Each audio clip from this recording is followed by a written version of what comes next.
World wide మంచి recognition. It has more reach into the every corner of the world Mowgli అంటే. అలాంటి ఒక title తీసుకుని forest anyhow jungle book and everything that related Mowgli and అమ్మాయిని silent చేసేసి what is it that you are going to really score from this film? అంటే ఒక కొత్త love స్టోరీతో పాటు ఈ క్యారెక్టరైజేషన్లు పెట్టడానికి ఒక కైండ్ ఆఫ్ ఐడియాలజీ ఉంది సార్ సినిమాలో. అది సినిమాలో ఖచ్చితంగా రివీల్ అవుతుంది. ఒకసారి సినిమా ఓపెన్ తర్వాత ఓకే ఎందుకు చెప్పాలనుకున్నాడా, ఎందుకు ఆ పర్పస్ అన్నది ఖచ్చితంగా సినిమాలో అర్థమవుతుంది సార్. అండ్ ఇందాక ఏదైతే మనం లిరికల్ వీడియోలో చూసామో ప్రేమకి మాటలు అక్కర్లేదు చేతలు చాలు అన్నదాన్ని ఒక బ్యూటిఫుల్ ఆర్టిస్టిక్ వేలో అందరికీ సర్వ్ చేసేలాగా ప్రూవ్ చేయాలని ఈ కైండ్ ఆఫ్ క్యారెక్టరైజేషన్స్ ఇవి పెట్టుకొని రాసింది సార్. మోగ్లీ అనే టైటిల్ ఏంటి అని అంటే జస్ట్ లైక్ ఒక నార్మల్గా కొంతమంది ఊళ్ళల్లో ఇలా పెరిగిన వాళ్ళకి అడవిలో పెరిగిన కొంతమంది వాళ్ళు ఏదైనా స్క్రీన్ మీద ఒక క్యారెక్టర్ని చూసి ఇన్స్పైర్ అయ్యి పెట్టుకునే విధానం ఏదైతే ఉంటుందో ఇది అలాంటిదే సార్. సో అది కూడా ఇందులో హీరో క్యారెక్టరైజేషన్లో రిఫ్లెక్ట్ అవుతుంది.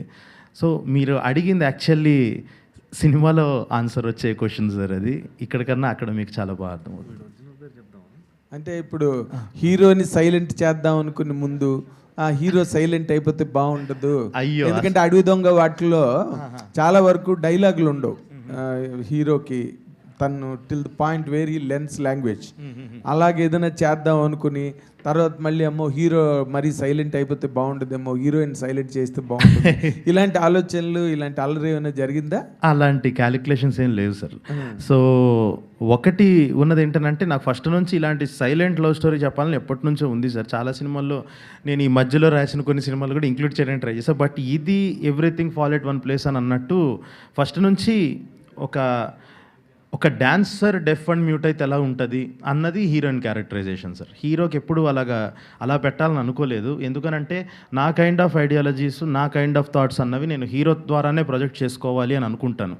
సో ఖచ్చితంగా మీరు చూసినట్టయితే ఇప్పుడు రోషన్లో నేను వినిపిస్తాను రేపు మీరు చూసినప్పుడు నా ఐడియాలజీ ఏంటి నా థాట్స్ ఏంటి అన్నది. సో ఫస్ట్ నుంచి ఆ ఉద్దేశం అయితే లేదు సార్. హీరో సైలెంట్ అయ్యి తర్వాత లేదు ఇటు పెడదాము అని అదేం లేదు. ఒక మురళీకృష్ణ అనేవాడు మోగ్లీ అన్న పేరాడు పెట్టుకొని ఊర్లో వాళ్ళందరూ అలా పిలుస్తూ ఉంటారు. అది తన క్యారెక్టరు. జంతువులతో ఎక్కువ ఇంటరాక్ట్ అవుతుంటాడు. సో మాట్లాడని వాటితోనే వాడి ఇంటరాక్షన్ ప్రేమ ఎక్కువ ఉంటుంది. అదే హీరోయిన్ రూపంలో మళ్ళీ వచ్చింది సార్ ఒక మనిషి రూపంలో. సో అది సార్ ఈ లవ్ స్టోరీ. అది రోషన్ అంటే ప్రేమించే అదే మాట్లాడే అమ్మాయిని ప్రేమించడం వేరు, మాట్లాడుతుంటే వాళ్ళు మాట్లాడుతుంటే the love doubles and gets multiplied. But what is your experience? ఇప్పుడు వరకు ఏ హీరో చేయని ఎక్స్పెరిమెంట్ ఇది వరల్డ్ సినిమాలోనే పర్హాప్స్ జరిగి ఉండదు ఇది. Because you're loving a diamond of girl. What is your personal experience as an actor? As the character as an actor, right.